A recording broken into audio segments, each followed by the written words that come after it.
There's a power for good in the universe greater than we are, and guess what? We can use it, and that's why we are here. Nothing happens by chance. We are here by divine appointment. I say that also to our viewing audience, that if you tuned in, there's something for you. Because like attracts like. Water seeks its own level. When the student is ready, the teacher appears. All is unfolding through this energy. Where thought goes, energy flows. I have loved our theme, awakening to the light. The energy of light that penetrates anything unlike itself. Shadows flee away forever and ever and ever. The darkness comprehendeth it not. Light absorbs the dark, and it eventually illuminates it. So awakening to the light within us is the opportunity to go to the next level. That when we go to the next level, we can never ever contract to where we were before. That we hear the call to God. When it's 6:30 on the evolutionary clock, hey, it's involuntary. We must grow.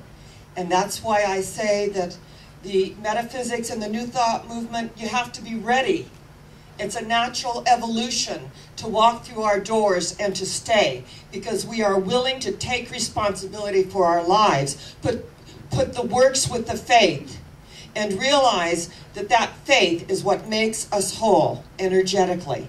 That there is a ground of being, the substance of things hoped for, the evidence of that which is not seen with the naked eye, but we know that we know that we know.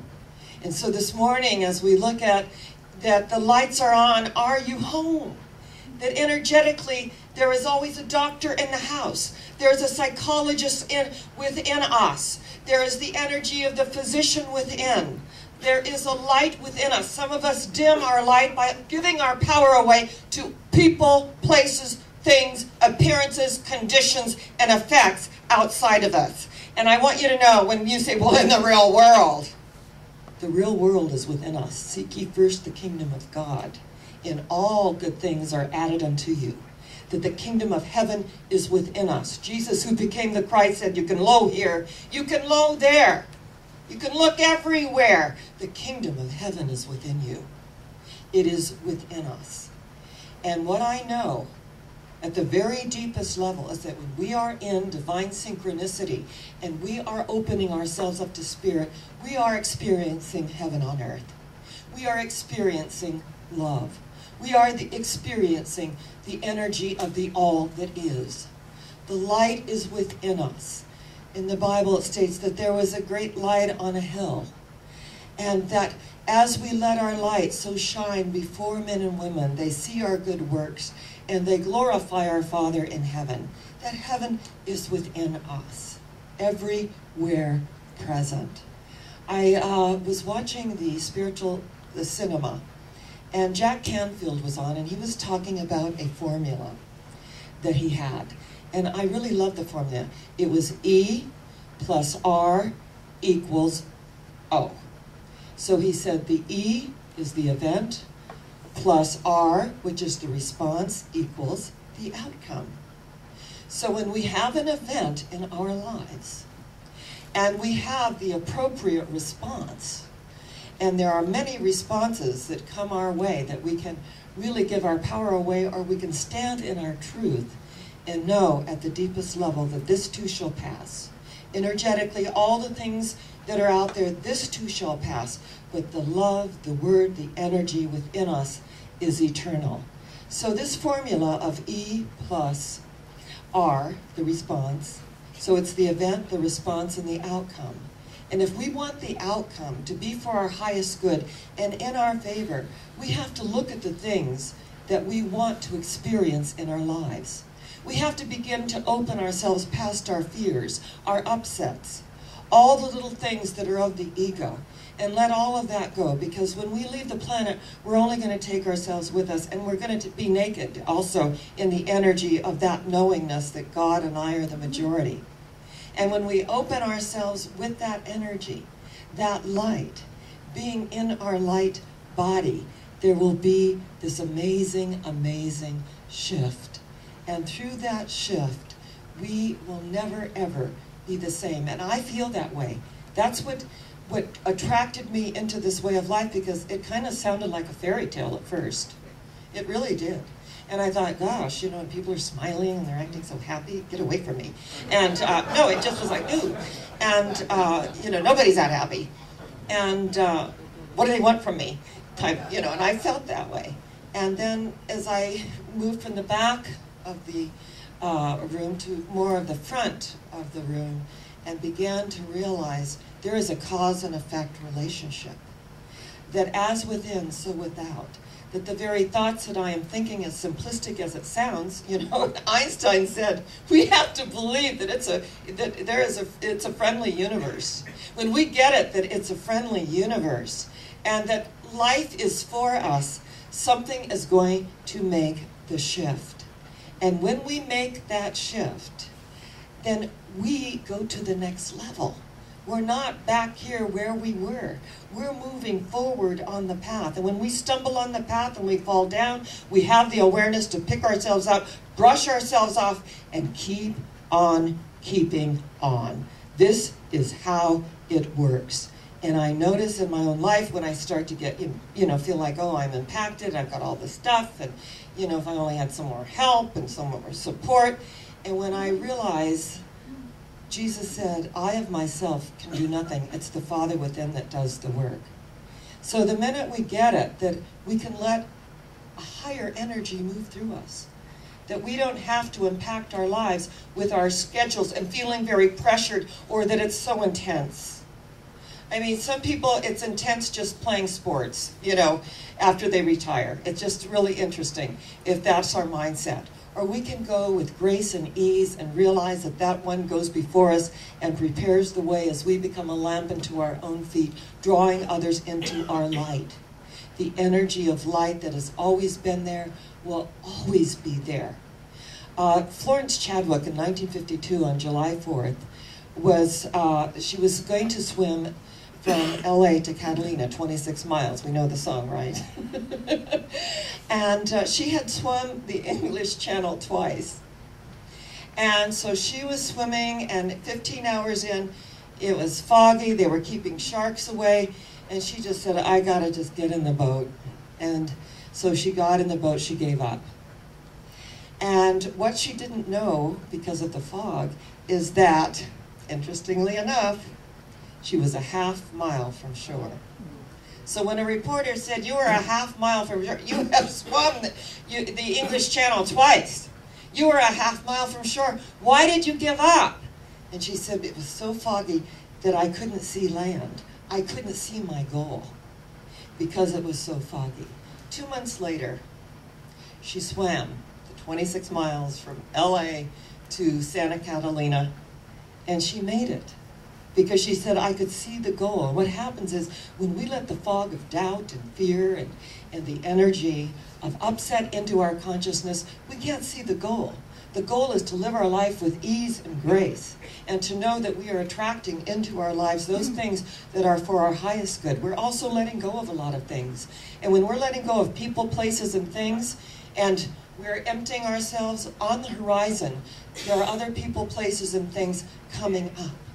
But when we're just in the fog and we can't see where we're going, we're giving up. We think this isn't worth it.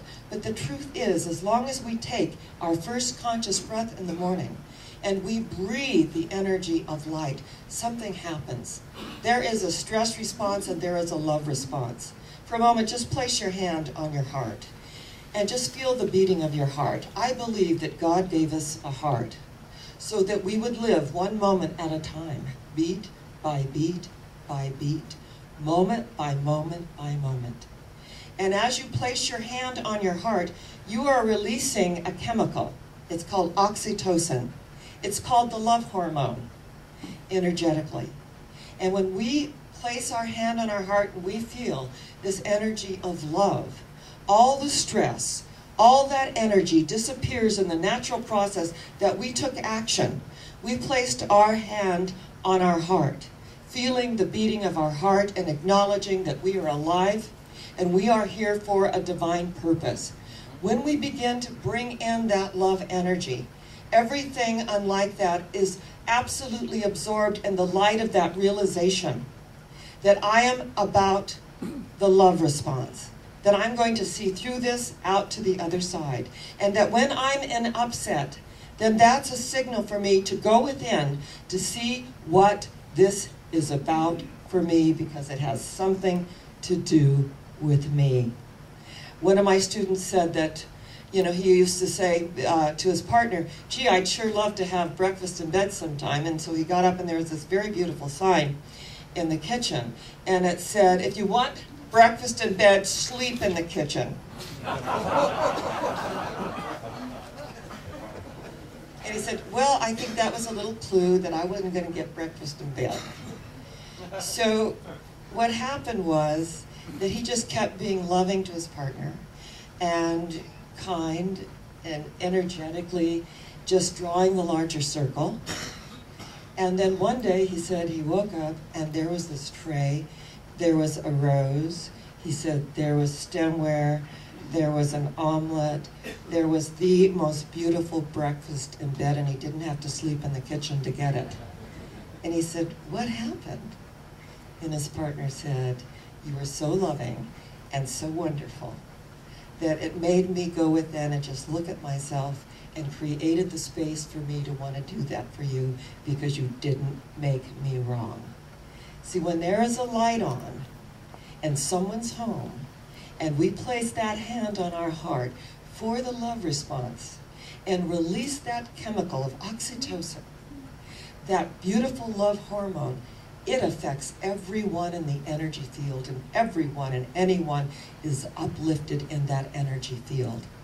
And to keep giving the love.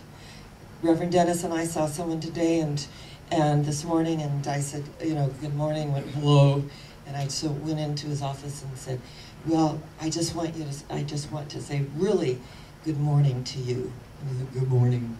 And so I just, you know, put light around him, and then Reverend Dennis went in and said good morning and how are you doing, and he said, you know, he'd had a really tough week and everything had broken down that could break down, and that it had been really tough. And I said to Dennis, we'll just keep sending light and sending energy, because it's never personal. It's never, never personal. That when we take it personally, it's because there's something going on with us.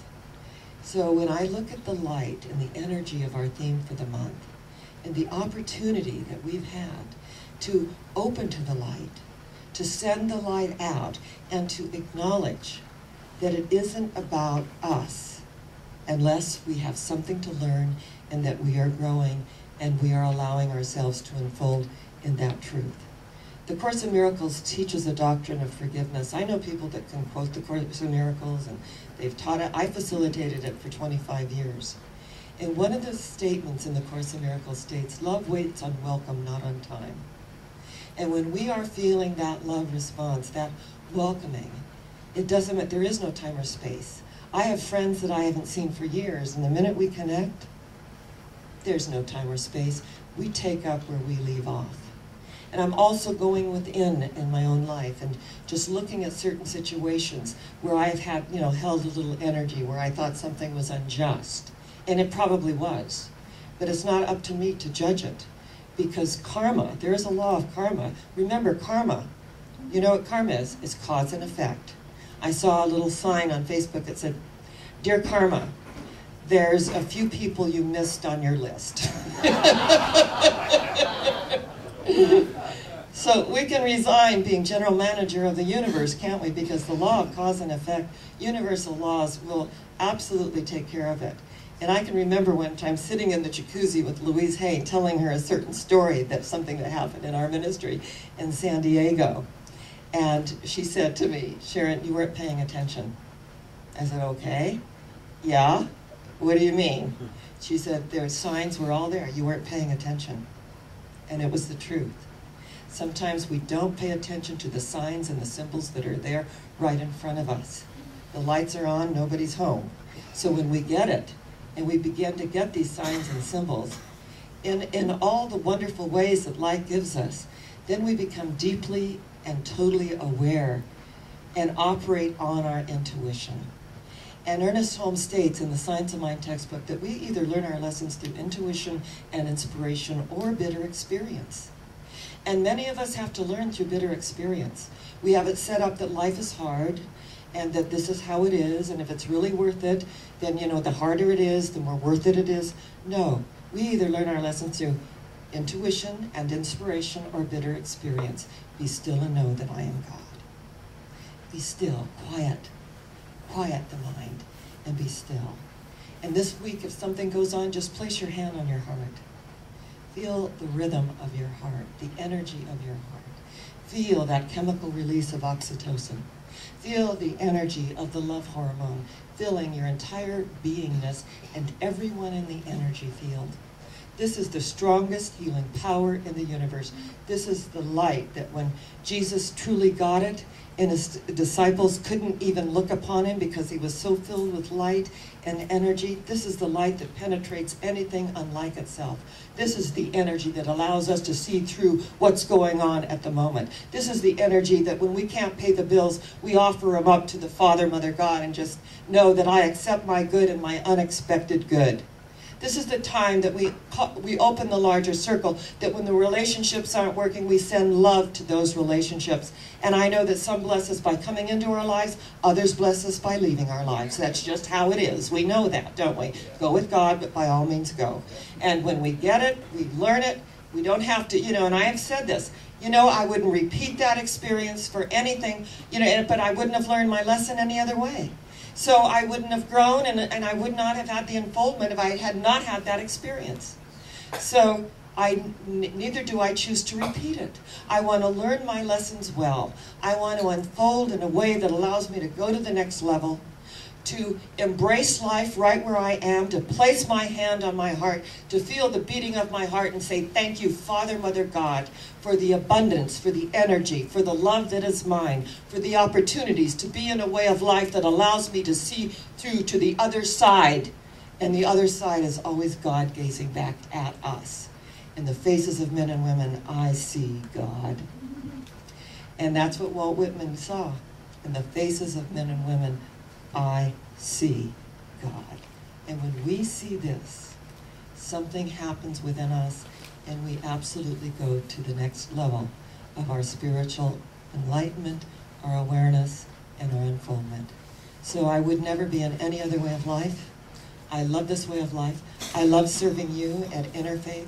I love serving the greater community. I love speaking, you know, all over the world as well with this message, because I want to tip the scales in favor of spirituality, don't you? Yes, because where are we going? We are going higher yet. Where are we going? Higher yet. Where are we going? Higher yet. And so it is. God bless you.